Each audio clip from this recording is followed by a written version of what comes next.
No tonne? Tonne. All I want is the perfect camera. All I want is the perfect camera. Since I don't use camera bags due to them not having compartments for food, I figure we do a what's in my house video. This is the gear I have through all the culminations, all the journeys we've landed on something that I will probably change in the immediate future. So I figured today we talk about the gear I have right now that I'm somewhat content with, and gear that I'm thinking of getting instead of all this bullshit stuff.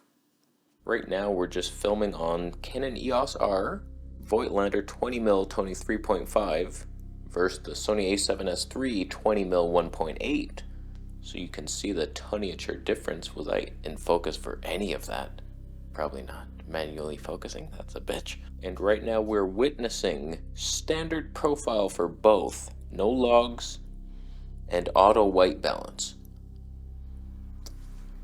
Has Sony caught up? You know, the only thing I don't like about Sony is the clinical look, which is why I usually put filters on, and then maybe you stand a chance at pretending you're not your uncle's camcorder. So here's the reality. As a YouTuber, it's kind of fun to have a bunch of different setups, and like if I'm doing a video about Canon, I film on Canon, and I used to do that a lot, and I had all these different Panasonic, Sony, Fuji, and it's like I'd always have these different cameras to film with, but it is really discombobulating when you have to get used to different systems all the time in the menus. Where do I save the custom mode in the Canon? Oh, it's wrench, page 4.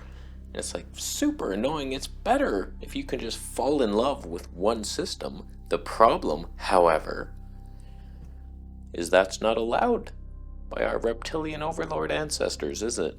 They always make a flaw on purpose, and so you can't fall in love with one system. You're always looking at greener grass over there. So while I'd love to go all in on Sony, most reliable system I've ever had, I can't help but notice I look older and more acne-ridden in a Sony camera. It exaggerates acne, whereas Canon hides it. Which is the better solution for you? Sony's, it's like, it's not more honest, it's lying to you as well, saying he's sicker than he is. Whereas Canon's lying in the opposite way. Ooh, follow his diet. Look how healthy he looks when I'm eating like snails and shit. It's bullshit. So here's the debates I'm having, and then at some point I'm gonna switch to Panty Boy in 5.7K just for the heck of love with the Leica 25mm. That's gonna be some times ahead, huh? So right now I own this Canon EOS R and the Voigtlander 20mm Tony 3.5, which is an EF lens, so that's adapted with the regular adapter, manual focus only. It does have slight amounts of 3D pop, but no tonne whatsoever, and that hurts the soul. I have no other lenses for that system, and on Sony I have multiple lenses still. The 20mm 1.8 that we're witnessing now, I got the Zeiss Batis 25mm Tony 2, the Voigtlander 35mm Tony 1.2, and then the Zeiss 55mm 1.8, and the Macro 90mm 2.8. Those are my Sony lenses right now. And for Micro Four Thirds, which is subject to change, if someone would buy the stuff already, I have the Panasonic GH6, this Leica 25mm 1.4, Mark 1, the superior mark, Olympus 12mm Tony 2, I'm trying to sell it, Laowa 7.5mm Tony 2, also trying to sell, and the Leica 200mm Prime 2.8, and the 50-200 that I'm also trying to sell. A lot of sales going on here. For some reason I forgot to mention my favorite lens of the Sony system, the 200-600. It's right there in front of me as I'm looking at it. And I also have a GoPro 11 and no other action camera gear, the Huawei P40 Pro. And I'm pretty happy with my setup, but I'm constantly searching for improvements and upgrades. Now here's my philosophy going forth. This is what I'm thinking. I love the Sony because it's so versatile. It can do anything I want. It makes bullshit videos like this in a living room. I can go in my kitchen, make recipes. I can go vlog on the street. Tons of slow-mo, do slow-motion street videography without even thinking the autofocus will ever lose anybody. Just so reliable and perfect. Can also do amazing wildlife. So like this one camera does so much. Whereas this one, EOS R, it's cute.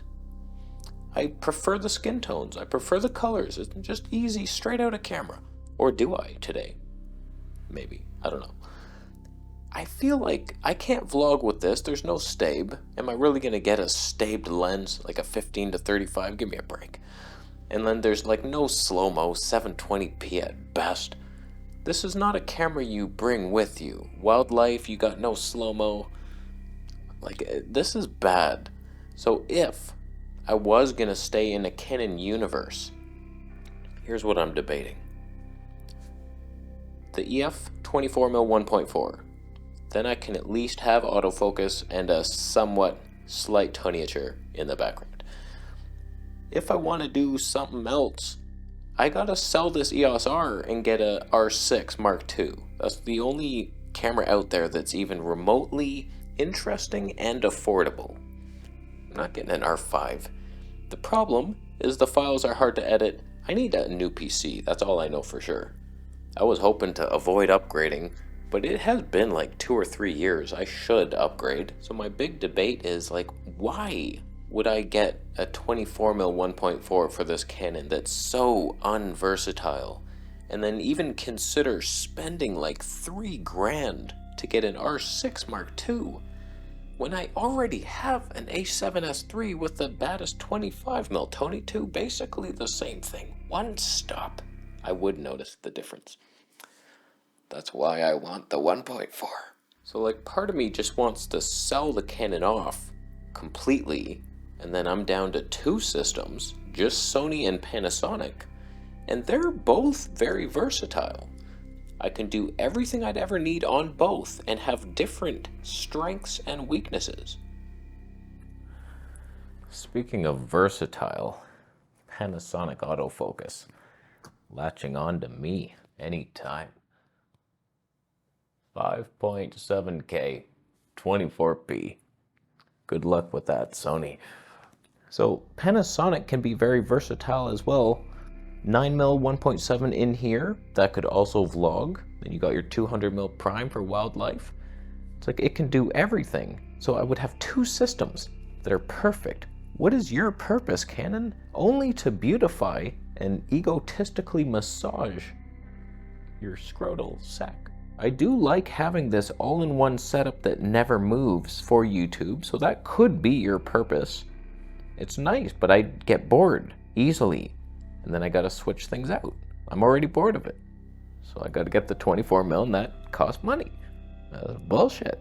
The problem is Panasonic autofocus cannot be trusted. Sometimes it's fantastic, other times it's like really bad and ruins your life. Right now I'm in a box that's right here.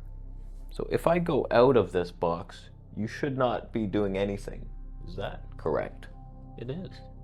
Then I come back here and, hey, Penny boy, see me? It can be good. It can be better than what you know. But then, like, we have the Sony for that, autofocus reliability. They complement each other nice. Panasonic ruins your footage with out-of-focus footage, and Sony ruins it by being jerky and bullshit color science and clinical data processed unnecessarily so. The only other system I'm really considering right now is Blackmagic, just for the heck of it, having a YouTube studio. I would literally get a monitor on top, a V-mount battery to power both the camera and monitor, and that just be my YouTube setup. I think that would be fun. I love DaVinci so much that I feel like I should have their camera as well. And then it marries with DaVinci Resolve. Can you even imagine that? It would be much better than this 1080p, whatever that was.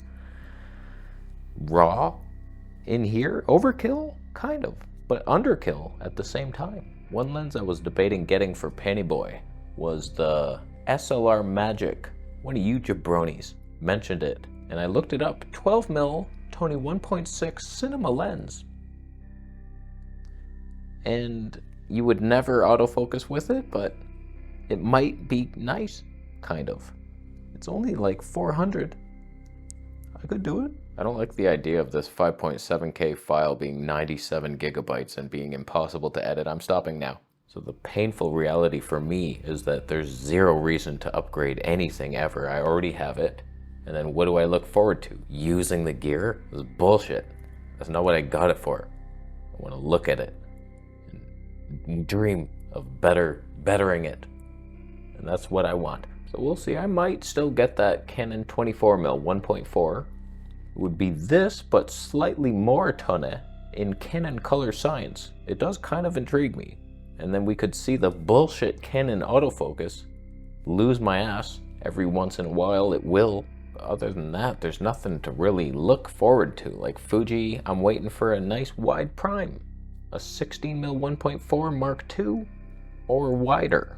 Something in that 14mm 1.2. Something exciting to get me back into that system with like an XH3 without a stacked sensor. 480 frames per second, done properly this time, low megapixel count.